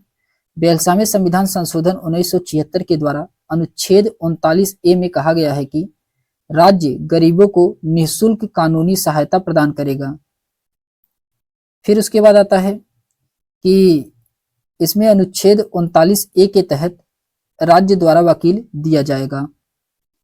फिर उसके बाद क्वेश्चन नंबर 38 है कि अभिकथन ए और कारण आर को पढ़िए और उपयुक्त विकल्प का इसमें चयन करना है। क्वेश्चन नंबर 38 में तो इसमें दिया गया है दोस्तों, कहा जा रहा है, ए में कहा गया है कि ऊपरी न्यायालय के फैसले निचले की सारी न्यायालय को मानना होता है, जो कि सही है। जो ऊपर के न्यायालय होते हैं उसके फैसलों को जो उसके नीचे के न्यायालय होते हैं उसे मानना पड़ता है, जो कि सही है। फिर बी में आर में कहा जा रहा है कि भारत के पास एकीकृत न्याय व्यवस्था है, तो ये भी सही है। भारत के पास कैसी न्याय व्यवस्था है? तो एकीकृत भारत के पास न्याय व्यवस्था है। तो इसमें दोनों सही है और इसका सही एक्सप्लेनेशन भी कर रहा है। तो ऑप्शन नंबर इसका ए वाला राइट आंसर होगा। ए और आर दोनों इसमें सही हैं। आर ए का सही व्याख्या कर रहा है। फिर उसके बाद आता है क्वेश्चन नंबर, अच्छा इसके एक्सप्लेनेशन दिया गया है कि ऊपरी न्यायालय के जो भी फैसले होते हैं वह निचले सारी न्यायालयों को मान्य होते हैं। भारत का सर्वोच्च न्यायालय न्यायिक समीक्षा की शक्ति के साथ देश के शीर्ष न्यायालय हैं। भारत एक संघीय राज्य है एवं इसके एकल तथा एकीकृत न्यायिक प्रणाली है जिसकी त्रिस्तरीय संरचना है, अर्थात सर्वोच्च न्यायालय है, फिर उसके बाद उच्च न्यायालय और अधीनस्थ न्यायालय आते हैं। फिर उसके बाद आता है क्वेश्चन नंबर 39 है कि निम्नलिखित कथन ए बी सी को विचार कीजिए। आपको इसमें बताना है कथन में ए बी सी में कौन सा कथन इसमें सही है। तो इसमें दिया गया है कि तावा मत्स्य संघ का गठन तावा बांध के निर्माण के खिलाफ हुआ था, जो कि ये क्या है, ये गलत है। पहला वाला कथन इसका गलत है। फिर उसके बाद बी वाले में कहा जा रहा है कि तावा मत्स्य संघ का गठन मध्य प्रदेश के जंगल निवासियों के जीवन निर्वहन के लिए बांध पर मछलियां पकड़ने के काम को जारी रखने के अधिकार की रक्षा के लिए हुआ था। ये सही है, बी वाला इसका सही है। फिर उसके बाद सी में कहा जा रहा है कि तावा मत्स्य संघ मछुआरों को ऋण भी देने की व्यवस्था करता है, तो ये भी क्या है, ये भी इसमें सही है। इसमें बी और सी दोनों सही हैं, जबकि ए इसमें क्या था, गलत था। तो इसलिए इसका राइट आंसर होगा दोस्तों ऑप्शन नंबर इसका सी वाला राइट आंसर होगा। केवल इसमें बी और सी क्या थे, सही हैं। फिर उसके बाद आता है, इसके एक्सप्लेनेशन में दिया गया है कि 1996 ईस्वी में मध्य प्रदेश सरकार ने यह तय किया कि तावा बांध के जलाशय से मछली पकड़ने का अधिकार यहाँ से विस्थापितों को ही दिया जाएगा। तत्कालीन सरकार ने तावा मत्स्य संघ को बाघ मछली पकड़ने के लिए 5 वर्ष का पट्टा यानी कि लीज देना स्वीकार किया गया। इसके तहत 2 जनवरी 1997 को ताबा क्षेत्र के 33 गांवों के लोगों के लिए नया साल सही अर्थों में आरंभ हुआ। तावा मत्स्य संघ मछुआरों को ऋण देने की व्यवस्था भी करता है। फिर उसके बाद आता है क्वेश्चन नंबर 40 है कि जनजातीय भाषाओं के बारे में दिए गए निम्न कथनों को पढ़िए। जनजातीय भाषाओं के बारे में दिए गए आपको इसमें से निम्न कथन को पढ़ करके सही आंसर को बताना है, कौन सा इसमें सही है। तो पहला है कि संथाली भाषा का अपना बड़ी मात्रा में प्रकाशन होता है, जिसमें इंटरनेट पर पत्रिकाएं भी शामिल होती हैं। ये सही है, इसका पहला वाला इसका सही है। बी में कहा जा रहा है कि जनजातीय भाषाएं संस्कृत से बिल्कुल अलग हैं और संभवतः उतनी ही पुरानी है। ये क्या है, ये इसमें सही है। दोनों इसमें क्या है, सही है। ए और बी इसमें दोनों सही है। तो इसका राइट आंसर होगा ऑप्शन नंबर इसका सी वाला राइट आंसर होगा। इसमें ए और बी दोनों क्या है, सही हैं। इसके एक्सप्लेनेशन में दिया गया है, इसके एक्सप्लेनेशन में कहा जा रहा है, इसके एक्सप्लेनेशन में कहा जा रहा है कि वर्ष 2003 में 92वें संविधान संशोधन अधिनियम द्वारा संथाली भारतीय संविधान की 8वीं अनुसूची में बोडो डोगरी संथाली भाषाओं के साथ भारत की आधिकारिक भाषा के रूप में सूचीबद्ध किया गया है। 8वीं अनुसूची में इसमें शामिल करने का अर्थ था कि भारत सरकार संथाली भाषा के विकास के लिए प्रतिबद्ध थी। संथाली भाषा का इंटरनेट पर पत्रिकाएं भी शामिल हैं। भारत की वर्ष 2011 की जनगणना के अनुसार देश भर में संथाली बोले जाने वाले 70 लाख से अधिक लोग हैं, जो कि जनजातीय भाषाएं संभवतः पुरानी तथा संस्कृत से बिल्कुल अलग होती हैं। फिर उसके बाद क्वेश्चन नंबर 41 है दोस्तों। क्वेश्चन नंबर 41 में कहा जा रहा है, इसमें क्वेश्चन नंबर 41 में दिया गया है, क्वेश्चन नंबर 41 में दिया गया है कि इसमें सामाजिक विज्ञान अधिगम के तरीके। क्वेश्चन नंबर 41 है, इसमें कॉलम एक्स और कॉलम वाई का मिलान कराना है। सामाजिक विज्ञान अधिगम के तरीके दिए गए हैं और विवेचन का अर्थ दिया गया है। तो इसमें दिया गया है दोस्तों व्यवहारवादी। व्यवहारवादी ये जो कि क्या होते हैं, ये होते हैं व्यवहारवादी में सीमित कौशल और तथ्यों के संचयन। सीमित कौशल और तथ्यों के संचयन दूसरा सही है। रचनावादी में क्या होता है, रचनावादी में होता है अधिगमकर्ता केंद्रीकृत और प्रासंगिक होता है। अधिगमकर्ता केंद्रीकृत और प्रासंगिक होता है, चौथा सही है। बहुविषयक उपागम, बहुविषयक उपागम जो कि विषय हमेशा स्वतंत्र होते हैं, विषय हमेशा क्या होते हैं, स्वतंत्र होते हैं।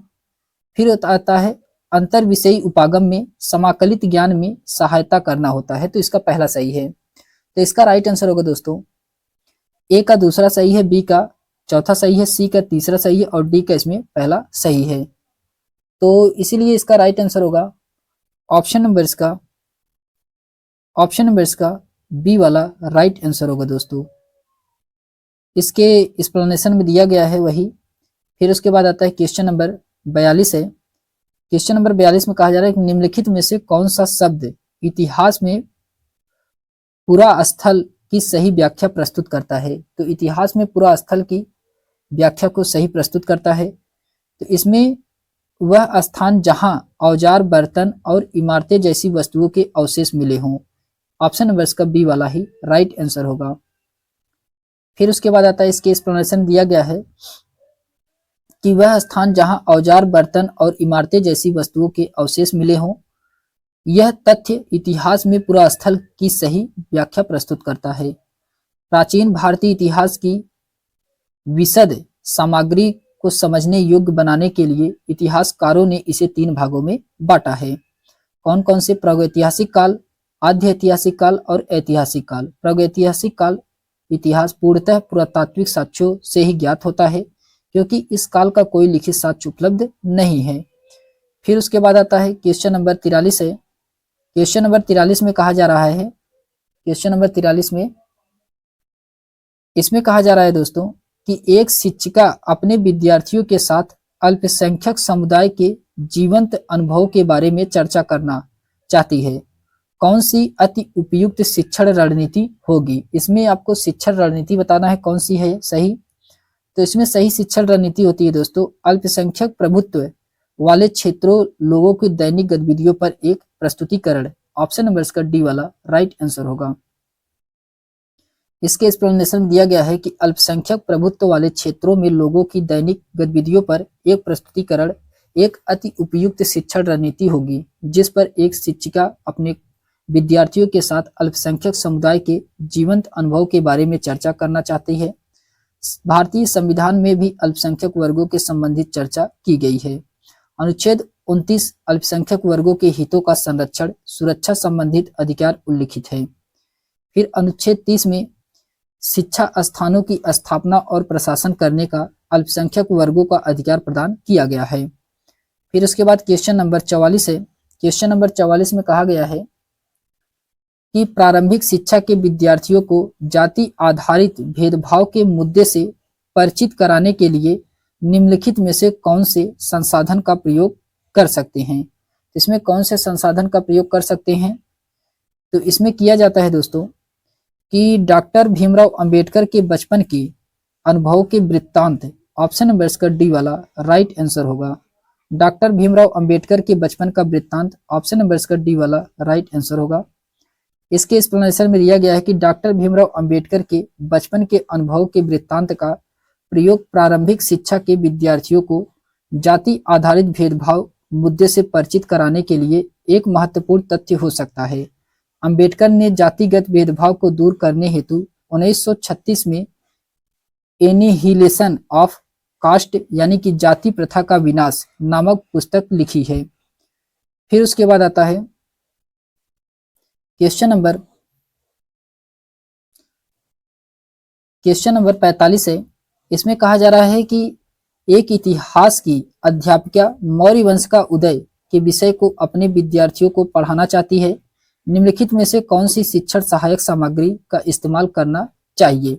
इसमें कौन सी शिक्षण सहायक सामग्री का इस्तेमाल करना चाहिए, तो इसमें करना चाहिए दोस्तों कि प्रगतिशील समय रेखा का करना चाहिए। ऑप्शन नंबर इसका सी वाला राइट आंसर होगा। इसके एक्सप्लेनेशन में दिया गया है कि एक इतिहास की अध्यापिका जो कि मौर्य वंश का उदय के विषय में अपने विद्यार्थियों को पढ़ाना चाहती है, इसके लिए उसे प्रगतिशील समय रेखा शिक्षण सहायक सामग्री का प्रयोग करना चाहिए। प्रगतिशील समय रेखा भारतीय इतिहास की समय रेखा है जिसमें भारत के इसके पूर्ववर्ती राज्यों में महत्वपूर्ण कानूनी और क्षेत्रीय परिवर्तन तथा राजनीतिक घटनाएं दी गई हैं। फिर उसके बाद क्वेश्चन नंबर 46 है कि विविधता के बारे में पढ़ने के लिए वृत्त चित्र प्रासंगिक है अगर शिक्षक इसका प्रयोग के लिए करता है। इसका प्रयोग किसके लिए करता है, तो इसका प्रयोग करता है दोस्तों एक अनजान भौगोलिक स्थान में जीवन के अनुभव उपलब्ध कराने के लिए। ऑप्शन नंबर इसका पहला वाला राइट आंसर होगा। ऑप्शन नंबर इसका पहला वाला राइट आंसर होगा। इसके एक्सप्लेनेशन दिया गया है कि विविधता के बारे में पढ़ने के लिए वृत्त चित्र प्रासंगिक है अगर शिक्षक का प्रयोग एक अनाज भौगोलिक स्थान में जीवन के अनुभव को उपलब्ध कराने के लिए करता है। विविधता से आशय यहाँ पर यह है कि अलग अलग प्रकार के धर्म, बोली, भाषा और समाज, जैसे भारत में एक विविधतावादी राष्ट्र है, अर्थात यहाँ विभिन्न प्रकार की बोलियां हैं, भाषाएं हैं, सभ्यताएं हैं और अनेक धर्म एवं जातियां मिलती हैं। फिर उसके बाद आता है question number previous year question. आप देख सकते हैं कि 1/2/2023 का है जो कि होने वाले एग्जाम जुलाई 2025 के लिए बहुत ही महत्वपूर्ण यह प्रीवियस ईयर क्वेश्चन साबित हो सकता है दोस्तों। अगर आप नए हो तो इस वीडियो को लाइक, शेयर, सब्सक्राइब अवश्य करिए। तो चलिए हम लोग देखते हैं क्वेश्चन नंबर पहले से। इसमें क्वेश्चन नंबर पहले दिया गया है दोस्तों कि गुप्त काल के प्रथम कुलिक शब्द का अर्थ है। तो गुप्त काल के प्रथम कुलिक शब्द का अर्थ क्या होता है, इसका राइट आंसर होगा दोस्तों मुख्य शिल्पकारी। ऑप्शन नंबर इसका डी वाला राइट आंसर होगा, मुख्य शिल्पकार। ऑप्शन नंबर इसका डी वाला राइट आंसर है दोस्तों। इसके एक्सप्लेनेशन में दिया गया है कि गुप्तकाल के प्रथम कुलिक शब्द का अर्थ होता है मुख्य शिल्पकार, जो कि यह मुख्य न्यायिक अधिकारी को महादंड नायक तथा मुख्य व्यापारी को सार्थवाहक कहा जाता है। ये गुप्त काल में जो मुख्य न्यायिक अधिकारी होता था उसे महादंड नायक के नाम से जाना जाता था, और जो मुख्य व्यापारी होता था उसे सार्थवाहक के नाम से जाना जाता है। गुप्त वंश का प्रथम महान शासक चंद्रगुप्त प्रथम था। कौन था? चंद्रगुप्त प्रथम था। फिर उसके बाद आता है क्वेश्चन नंबर सेकंड है कि वो भुर्ज यानी कि वर्च छाल कहाँ पाई गई जिस पर ऋग्वेद की वैदिक प्रार्थनाएं यानी कि सूक्ति लिखी गई है। तो वे भुर्ज छाल कहाँ पाई गई हैं जिस पर ऋग्वेद की वैदिक प्रार्थनाएं यानी कि सूक्ति लिखी गई है। तो ये कहाँ पाया गया है? तो ये जम्मू कश्मीर में मिला है। ऑप्शन नंबर इसका ए वाला राइट आंसर होगा दोस्तों। इसके एक्सप्लेनेशन में दिया गया है कि वो भुर्ज यानी कि बर्च छाल कश्मीर में पाई गई जिस पर ऋग्वेदिक की वैदिक प्रार्थनाएं सूक्ति लिखी गई हैं। लगभग 150 वर्ष पहले ऋग्वेद को सबसे पहली बार छापने के लिए इस भुर्ज की छाल का उपयोग किया गया था।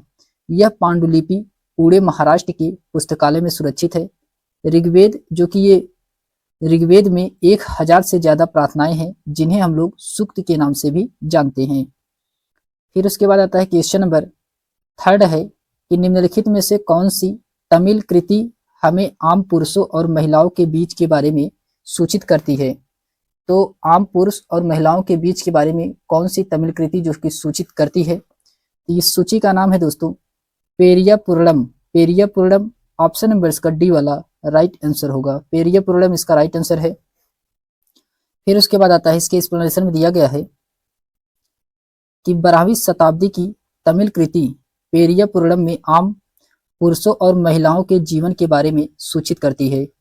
शिल्पदिकारम को तमिल साहित्य के प्रथम महाकाव्य के रूप में जाना जाता है। इस महाकाव्य की रचना इंग्लो आदिगल ने की थी। वैलियापति यानी कि संगमकालीन प्रसिद्ध महाकाव्य है। इसका तमिल साहित्य में महत्वपूर्ण स्थान है। मणिमेकलाई जो कि 30 छंदों का महाकाव्य है, इसके रचनाकार चितलाई चतनार हैं। कौन है? चितलाई चतनार हैं। फिर उसके बाद आता है क्वेश्चन नंबर 4 है कि निम्नलिखित में से कौन सा मेल नहीं खा रहा है। आपको इसमें से बताना है कि कौन सा मेल नहीं खा रहा है। क्वेश्चन नंबर 4 का इसमें राइट आंसर क्या होगा? इसमें दिया गया खजुराहो ये जो कि चंदेल वंश के शासक के द्वारा बनवाया गया था। खजुराहो का मंदिर जो कि सही है। एहोल ये चालुक्य शासक वंश के द्वारा बनवाया गया था, तो ये भी सही है। फिर उसके बाद आता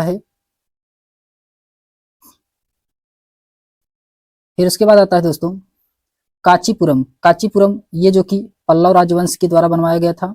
और महाबलीपुरम ये भी पल्लव राजवंश के द्वारा बनवाया गया था, लेकिन इसमें चोल दिया गया है। आपको यही क्वेश्चन पूछा गया था, इसमें से कौन सा बेमेल है? तो ऑप्शन नंबर इसका डी वाला ही राइट आंसर होगा दोस्तों। यही इसमें क्या है? बेमेल है। यहाँ पे चोल नहीं होगा, यहाँ पे पल्लव राजवंश होगा। फिर इसके एक्सप्लेनेशन में दिया गया है कि महाबलीपुरम क्षेत्र का संबंध पल्लव वंश से है। इसमें कुछ महत्वपूर्ण क्षेत्र दिए गए हैं और वंश दिया गया है, जो कि इसमें दिया गया है खजुराहो जो कि ये चंदेल वंश का है। एहोल ये चालुक्य वंश का है। कांचीपुरम ये पल्लव का है। और महाबलीपुरम ये भी क्या है? पल्लव का है। फिर उसके बाद क्वेश्चन नंबर 5 है कि निम्नलिखित कथनों पर विचार कीजिए। आपको इसमें बताना है कि कौन सा कथन सही है। क्वेश्चन नंबर 5 में इसमें पहला कथन में कहा जा रहा है, कथन नंबर फर्स्ट है, इसमें कहा जा रहा है कि तवारीख को सुसुरक्षित व्यक्तियों द्वारा उर्दू में लिखा गया। ये क्या है? ये गलत है दोस्तों। पहला वाला कथन क्या है? गलत है। दूसरे में कहा जा रहा है कि तवारीख के लेखकों नगरों में रहते थे। तवारीख के जो लेखक थे वे कहाँ पे रहते थे? वे नगर में रहते थे, जो कि ये क्या है? सही है। फिर उसके बाद आता है तीसरे में कहा जा रहा है वे प्रायः अपने इतिहास सुल्तानों के लिए उनके ढेर सारे पुरस्कार पाने की आशा में लिखा करते थे। ये भी इसमें क्या है? सही है।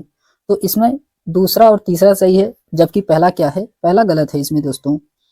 इसका राइट आंसर होगा ऑप्शन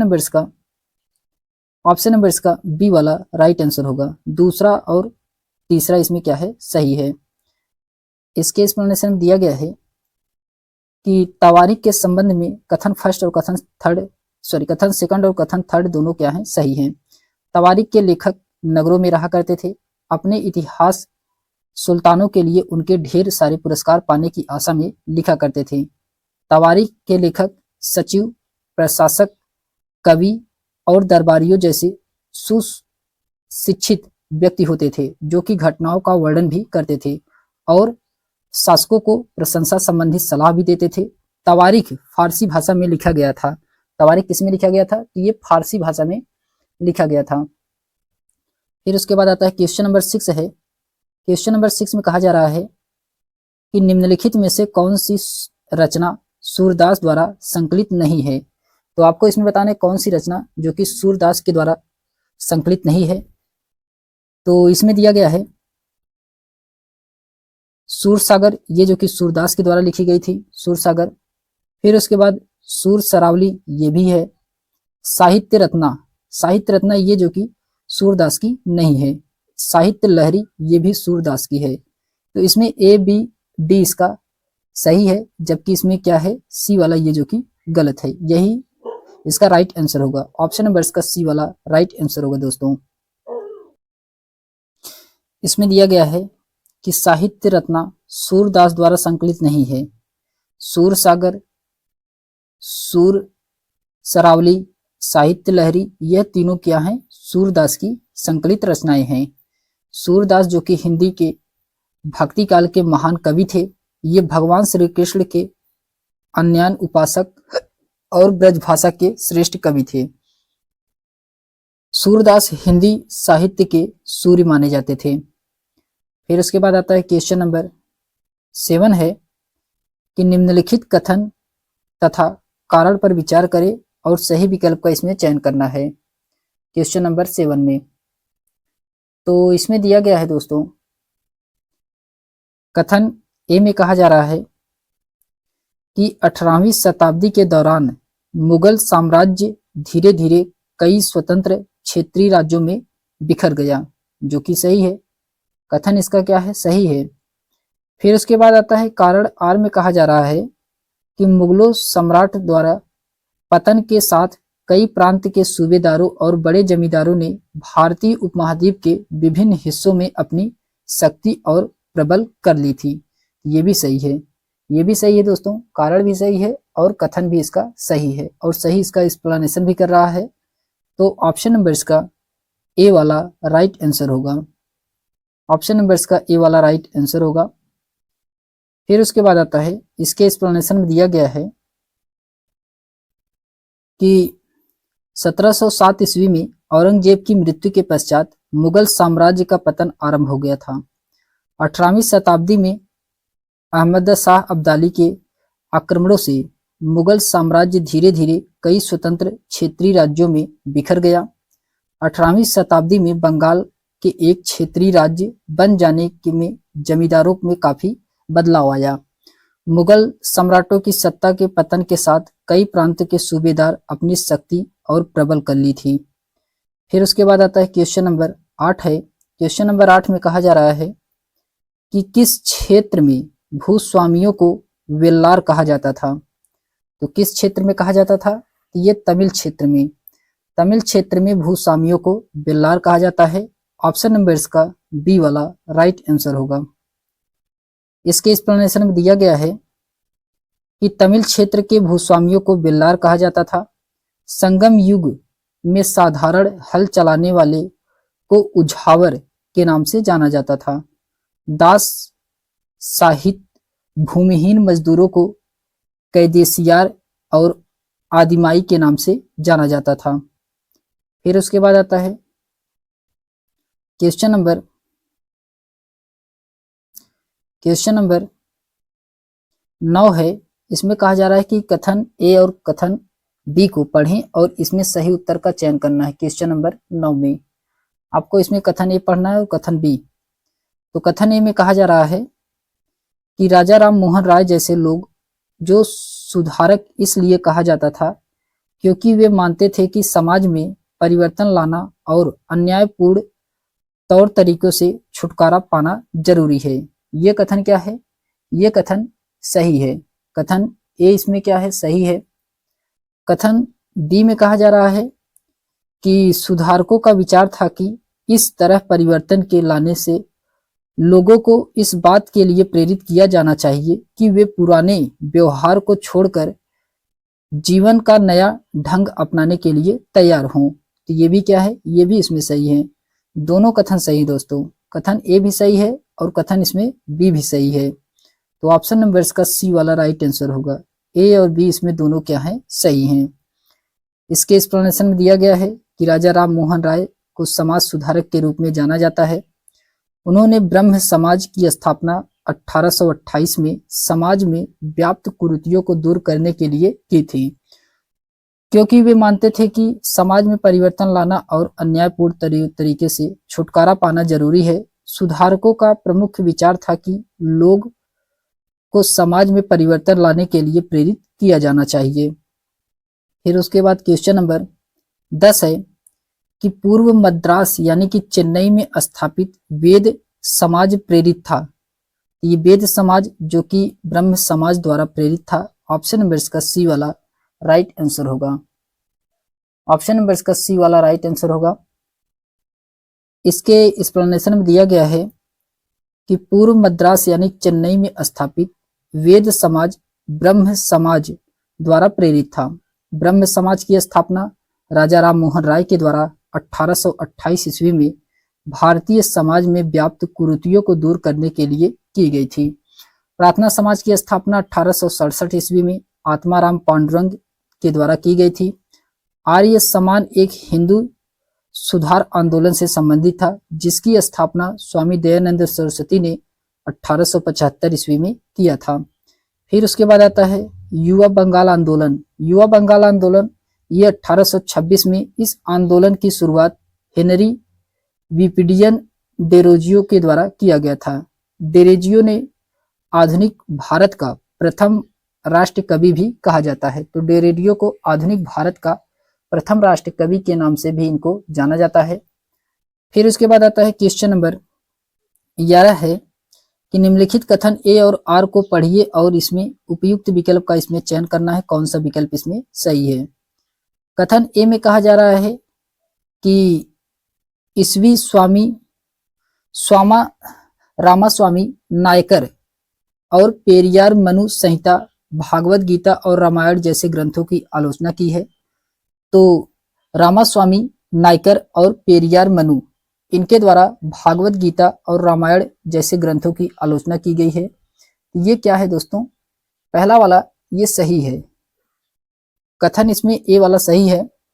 और इसमें कारण आर में कहा जा रहा है कि पेरियार ने देखा कि ये ग्रंथ निम्न जातियों के ऊपर उच्च जातियों और महिलाओं के ऊपर पुरुषों का वर्चस्व स्थापित करने के लिए उपयोग में लाए जाते थे, जो कि ये भी सही है, कारण भी सही है और कथन भी सही है और इसका सही एक्सप्लेनेशन भी कर रहा है।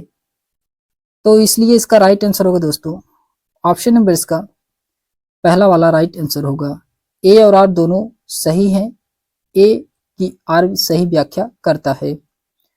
फिर उसके बाद आता है इसके एक्सप्लेनेशन में दिया गया है कि ईसवी पी रामास्वामी नायकर और पेरियार मनु संहिता जो कि भागवत गीता और रामायण जैसे ग्रंथों की आलोचना की है। वेरियार ने देखा कि ये निम्न जाति के ऊपर उच्च जातियों और महिलाओं के ऊपर पुरुषों का वर्चस्व स्थापित करने के लिए इस ग्रंथ का प्रयोग किया जाता था।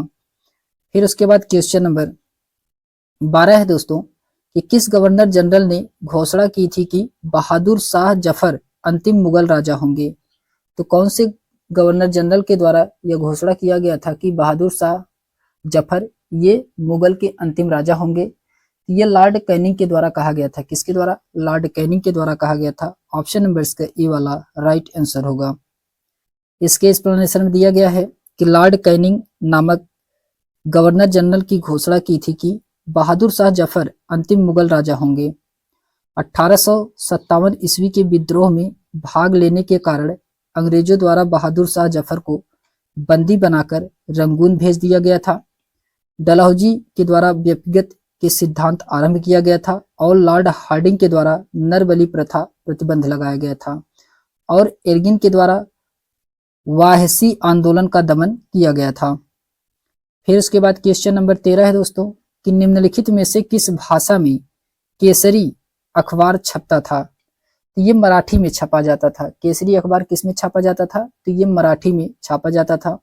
ऑप्शन नंबर इसका सी वाला राइट आंसर होगा। इसके एक्सप्लेनेशन में दिया गया है कि मराठी भाषा में केसरी अखबार छापा जाता था। केसरी अखबार का प्रकाशन बंबई से बाल गंगाधर तिलक के द्वारा किया जाता था। फिर उसके बाद आता है क्वेश्चन नंबर 14 है दोस्तों। क्वेश्चन नंबर 14 में कहा जा रहा है कि निम्नलिखित में से किस एक्ट से भारतीय संविधान द्वारा काफी संख्या में प्रावधान लिए गए हैं? ये किस एक्ट से लिया गया है? तो क्वेश्चन नंबर 14 का इसमें राइट आंसर होगा दोस्तों 1935 के एक्ट के द्वारा। 1935 के एक्ट के द्वारा ऑप्शन नंबर इसका सी वाला राइट आंसर होगा। इसके एक्सप्लेनेशन में दिया गया है कि 1935 के एक्ट से भारतीय संविधान द्वारा काफी संख्या में प्रावधान लिए गए हैं। यह एक विस्तृत दस्तावेज था जिसमें अनुच्छेद 321 और 10 अनुसूचियां इस प्रस्तावना कर अभाव था। इस अधिनियम द्वारा अखिल भारतीय संघ की स्थापना का प्रावधान किया गया था। इस अधिनियम के तहत वर्ष 1927 ईस्वी में एक संघीय न्यायालय की स्थापना की गई थी। इस अधिनियम के द्वारा वर्मा को ब्रिटिश भारत से पृथक कर दिया गया था तथा दो नए प्रांत सिंध और उड़ीसा को निर्माण किया गया था। इसमें 1909 के एक्ट के द्वारा इसे मार्ले मिंटो सुधार के नाम से भी जाना जाता है। 1909 को इस अधिनियम के द्वारा मुसलमानों के लिए सांप्रदायिक प्रतिनिधित्व तथा पृथक निर्वाचन क्षेत्रों की स्थापना की गई थी। भारतीय स्वाधीनता अधिनियम 1947 इस अधिनियम के तहत भारत का विभाजन कर दिया गया। दो स्वतंत्र अधिराज्यों यानी कि डोमिनियन स्टेट भारत तथा पाकिस्तान की स्थापना इस अधिनियम के अंतर्गत 15 अगस्त 1947 से भारतीय रियासतों पर ब्रिटिश प्रभुसत्ता क्या हो गई? समाप्त हो गई। फिर उसके बाद क्वेश्चन नंबर 15 है कि निम्नलिखित में से कौन सा सुमेलित नहीं है? आपको इसमें बताना है कौन सा सही सुमेलित नहीं है। तो ग्रह दिया गया है और चंद्रमा की संख्या दी गई है। ग्रह दिया गया है और चंद्रमा की संख्या दी गई है। तो इसमें दिया गया है कि मंगल जो कि 2 है सही है। बृहस्पति में 53 दिया गया है जो कि क्या है? गलत है। इसमें 27 है। और फिर यूरेनस में दिया गया है दोस्तों 52, ये जो कि क्या है? गलत है। और नेपच्यून में 13 दिया गया है, ये भी इसमें गलत है। तो इसमें बी सी डी इसमें क्या है? गलत है, जबकि ए इसमें क्या है? सही है। तो इसका राइट आंसर होगा बी सी डी, इसका राइट आंसर होगा। इसमें कहा जा रहा है कि बृहस्पति ग्रह में चंद्रमा की संख्या 52 न होकर के 27 है और नेपच्यून यानी कि वरुण में चंद्रमा की संख्या 13 न होकर के 14 है और मंगल नामक ग्रह के 2 उपग्रह चंद्रमा की संख्या है फोबोस और डिमोस। फिर उसके बाद आता है क्वेश्चन नंबर 16 है कि निम्नलिखित कथन ए और आर को पढ़िए तथा उपयुक्त विकल्प का चयन कीजिए। कौन सा इसमें सही है?